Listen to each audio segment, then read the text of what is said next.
Yun, nagbabalik na naman ulit tayo, no? Kung saan ho kayo naroroon ay magandang umaga, magandang tanghali at magandang gabi sa inyong lahat, ano? Ito, kamusta ho kayo? Sana ho kayo ayos lang dyan. Kung nasa saang sulok man ho kayo ng mundo, ay mag-iingat ho kayo diyan, ano? Ito, araw ho ngayon ng Huwebes, ano? At kagigising ko lang ho. Ang oras ho ngayon ay mag-aalas 7 ho ng gabi.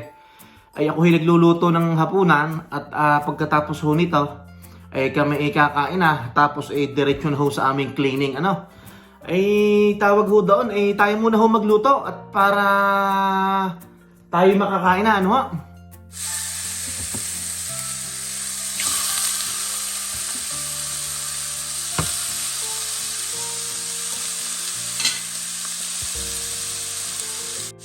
Siya, tayo muna ho lulutuin ito at para paggising ho ng mahal na Reyna at saka ni Utoy, tayo kakain na ng hapunan, ano ho? Magluluto ho tayo ng steak, ano? Yan. Pagsasabay-sabayin ko na nga, malakasya naman. Ito ho, naglagay ho ako ng ng spices dyan, yung tinatawag na Montreal, ano ba ang tawag doon? Montreal steak spice, la grill. Tapos meron ako dito na matagal ko nang ginawa ito. Pinaghalo-halo siyang butter, tapos beef powder, garlic, paminta, tsaka nilagyan ko ng ganitong spices din. Ano ha? Ayan. Tapos mamaya ho, pag medyo nagkakulay na siya, atin akong ilalagay yung ating butter na yan. Ay tayo muna ho magkwentuhan habang nagluluto, ano? Paul, Kiel, gising na. Kakain na. Ano ho ba yung ating pag-uusapan ngayon, ano? Parang halos sa 2 linggo na hong laman ng balita, ano? At saka ng social media, yung pinag-uusapan ho na nangyayari ho dito sa Canada, ano? Sino ho ba talaga ang dapat sisihin, ano? Talaga hong, sa totoo lang, dun ho sa mga napapanood ko, naghihigpit daw ang Canada dahil may mga nameke daw ng papeles, may nag-fake ho daw ng papeles, makapunta lang dito, ano ho? Yun ho daw ang una. Ang pangalawa, sinisisi daw si Trudeau dahil marami daw siyang mga pinapunta dito na mga tao. Ayoko na lang humbanggitin kung sino yung mga taong yon. Tapos kaya nagkakaroon daw ng mga house crisis, ano ho? Tapos ang pangatlo, sinisisi daw yung mga agency na sobrang maningil ng Lamia dahil sa mga balita ho, may nagpapabayad ng mga 10 to 15K at higit pa, ano ho, kapalit lang ho ng Lamia, ano. Tapos ang pang-apat, ano pa ba? Yung dahilan, yung mga turista na napunta rito na ginagawang dahilan ang pagtuturis, pero ang katotohanan naman mag-a-apply nga ho ng trabaho. Yan ho daw ang mga sinisilip na dahilan, ano? Kaya ho daw ang Canada ay talagang naghihigpit na, ano? Ay ano ho kayang masasabi nyo, ano?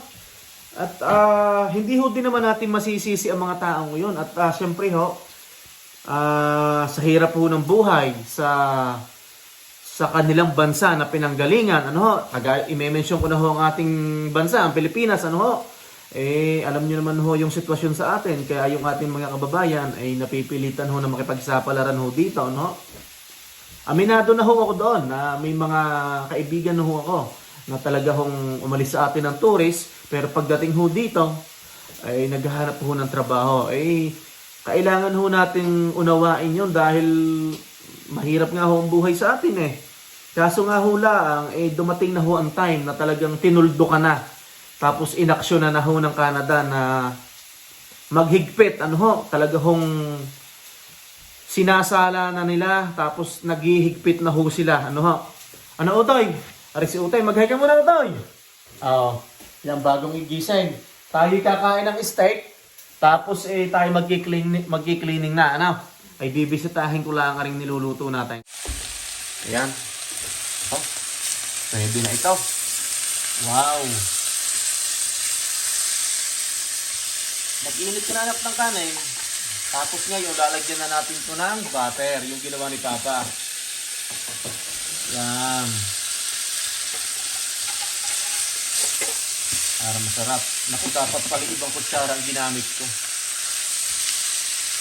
Hinaan natin ang kaunti ang apoy.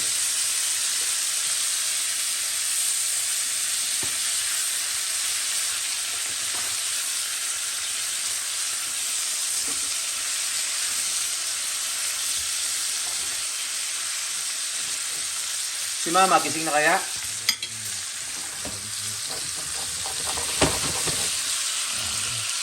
Na-mention ko na ho ba yung yung low wage dahil mas pinipili ho ng mga employer na natanggapin o i-hire sa trabaho yung mga student permit o kaya mga open work permit dahil mapapasahod yun ng mga employer na mababa kumpara ho dito sa mga permanent resident, sa mga citizen, sa mga lokal magdidemand ho sila ng mas malaki. Yan ho, isa sa mga dahilan sa paghihigpit ho dito sa Canada, Pero makakapunta pa naman ho din dito. For example magtuturist ho kayo, makakapunta ho pa rin kayo dito. Kaso, talagang mahigpit na ho. Hindi na ho basta-basta kayo makakapag-apply ho dito ng trabaho. Tapos makakapag-enroll pa din ho kayo ng student permit, student visa. Makakapag-apply pa rin ho kayo. Kaso may kaukulang kurso na ho ang hinahanap ngayon ng Canada. May nag-comment nga sa akin sa YouTube channel ho natin na isa nating kababayan, napakaganda ng komento niya, napakahaba. Yung mga pwede na lang daw, yung mga trades, yan. Tapos yung sa mga healthcare, yung mga nursing na yan, yung mga construction, mga agriculture, yung mga farming, yan. Marami pa ho Marami pa ho silang kinukuha tinatanggap na kaso yun hong kurso na makakatulong sa ekonomiya ho ng Canada, Ayan, naghihigpit na nga, talaga hong pero sana, totoo ang sinasabi ng iba, lalo na dito, usapan ho din dito sa trabaho ko. At nababasa ko din naman sa mga balita, at napapakinggan na siguro daw after ng botohan, magbabago, sana ho naman. At ang dami na hong kawawain na ating kababayan, Hindi lang ating kababayan, siyempre iba't ibang lahi ho napunta dito sa Canada. At gusto nga hong makipagsapalaran ho dito. Ay, check lang natin na rin niluluto natin. Siya, kain ho tayo, Yan, kain ho tayo. At maraming salamat ho sa mga blessing, Sana ho magkaroon niya ho ng pagbabago, At maraming nga hong umaasa, Mahal na rin maghahinga mo na. Yan. Utoy, alakuin mo naman sila sa pagkain. Wow, sarap. Kain, yan. Nasaan sa akin? Aba, ikaw na kumuha na kayo. Mahal na rin ibalik ko. Na-share ko sa kanila yung mga nababasa natin, napapanood natin sa balita na dahilan ng paghihigpit. Kain po. Yan, unang-una, na-mention ko sa kanila yung mga pinapunta dito yung sinisisi si Trudeau na may mga pinapunta dito. Pasensya na ho, magulo ang bahay, May mga pinapunta dito na tao si Trudeau, parang marami siyang pinapunta nung panahon niya, Tapos yung mga agency na naniningil ng lamilya na sobrang tataas. Isa na yan, Tapos yung nabalita natin, yung mga tao na nameke ng papeles, makarating laan dito, nasa 5,000 yatang tao yon. Ayoko na lang i-mention kung sino. Marami. Hindi, mention mo yung lahi. Ay, wag na. Huwag na natin i-mention at pan. Alokin mo naman sila pagkain. Yan. Kain po. Yan, kain. Yan, kain ho tayo.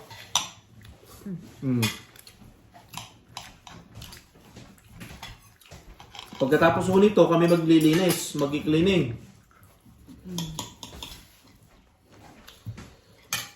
Pero sabi naman nila, magbabago pagkatapos ng botohan eh. Sana nga, di ba?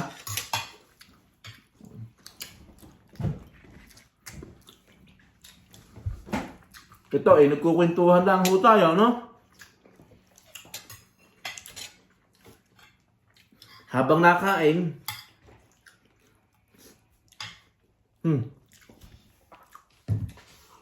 ito, yun nga, may mga kategory na lang, ano?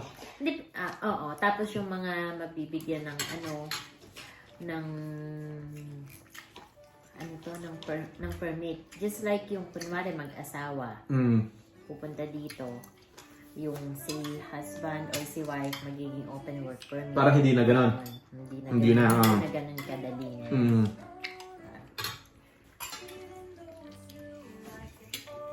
Sarap po, kain tayo.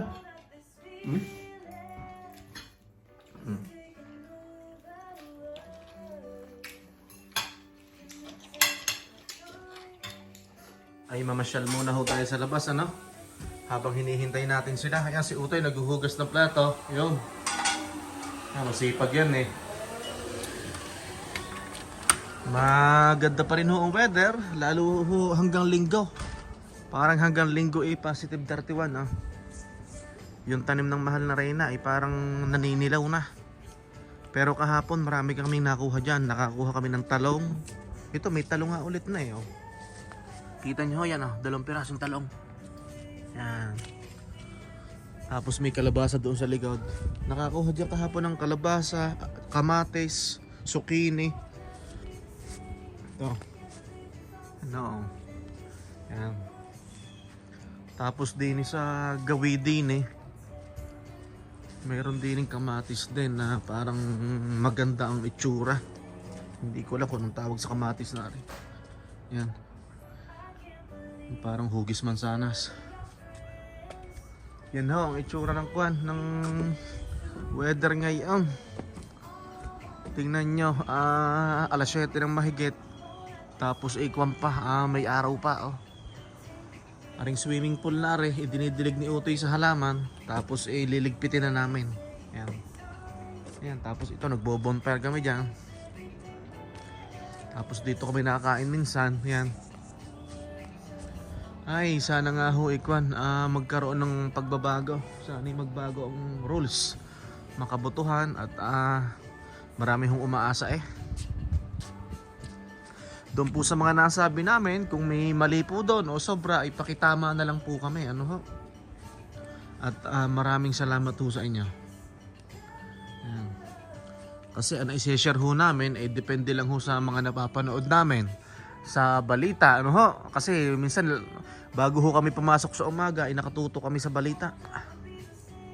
Yan, tayo muna yung naupo dito. At patapos na yung mag-ina. Ay diretso na nga ho kami linis. Isa ho lang ang lilinisin namin ngayon. Yan. Ayun mga 45 minutes. Siguro maximum 1 oras. Maganda ho din ang kwan, ang may cleaning. At dati ho, noong dumating ako dito sa Edmonton, ako ho ay may pang umagang trabaho. Tapos diretso ho ako doon sa trabaho ng mahal na reyna doon sa University of Alberta. Bali kusinero ho ako doon. Ngayon naisipan namin na maglinis na lang, na mag-franchise kami dahil mas mainam dahil parang kami yung nasusunod sa oras. Hindi naman ho parang kami. Basta kumbaga 6 PM onwards pwede ka na mag-start mag-cleaning Tapos minsan nakakapag-cellphone ka pa, kausap mo pa yung kapatid mo, nanay at tatay mo, yan.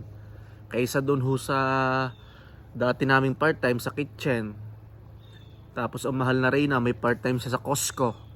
Yan, so mahigpit, kailangan pagsabing alas 5, andun ka na. Pagsabing alas 6, andun ka na, yan. Tara na! Yun, papunta na ho tayo sa ating cleaning. Ano ha? Ito ho ngayon ang itsura ng Edmonton. Yan. Dumidilim na kanina. Medyo maliwanag pa kaso ngayon madilim na, ano ha? Alas 8 na ng gabi.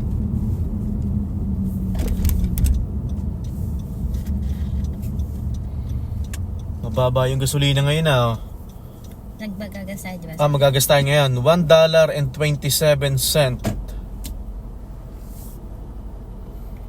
Sagutin ko ba ito? Nabasa mo ba ito? Alin? Okay, mamaya na. May masagutan. Kaka-copy-paste ko lang yung vlog natin sa... Doon niya ho pala sa mga may mga tanong ho sa akin, ano ho, minsan ho matagal ho ako bago mag-reply, ano. Pero pag ho naman may libreng oras, nasagot ho naman ako. Pasensya na ho kayo.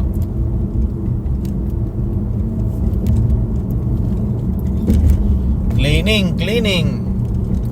Sabi ko sa kanila, magandang trabaho ito, magandang part-time itong cleaning. Kaysa magpa-part-time ka na may amo ka, di ba?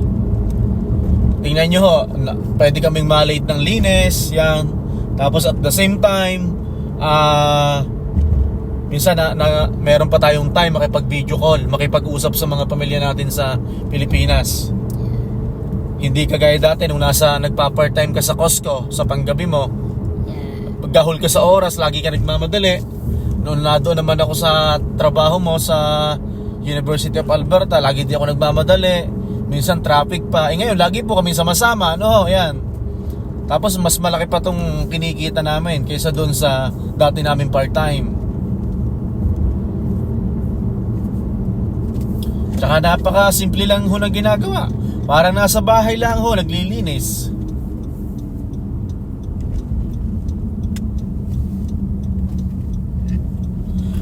Ay siya, yun lang po. At dun ho sa mga kababayan natin na mga kapwa ko Pilipino, iwag ho kayo mawawala ng pag-asa, ano ho. At darating ho din ang time na sana nga ho magbago, ano ho. At gaya ho nung huli kong vlog, syempre sinabi ko ho na tayo mga Pilipino, ang ilan sa atin, hindi ko naman ho sa nila lahat, nakakapunta dito sa Canada. Tapos ang dami nating iniwang utang sa Pilipinas. Ano? Yung mga ari-arian, yan, mga kalabaw, yan, lupa, bahay, isinasangla, mga alahas, ibinebenta. May mabaon lang ho dito papuntang Canada, ano? Ay siya, andito na ho kami sa aming cleaning, ano? At syempre ay hindi ho matatapos ang araw na ito na hindi ho kami nagpapaalam sa inyo. Kung saan ho kayo naroroon ay magandang umaga, magandang tanghali at magandang gabi sa inyong lahat. Utay, magbabay ka muna. Yan, hanggang sa muli ho. Wag ho kayo mawala ng pag-asa. Yan ho'y magbabago, no? Yan darating ang time na na lahat ho ng paghihirap natin ay magkakaroon ho ng magandang kapalit, ano? Hanggang sa muli ho. Maraming salamat. Magandang umaga, magandang tanghali at magandang gabi. Bye-bye. Babay muna kayo, anak. Habang may buhay, may Yeah. pag-asa.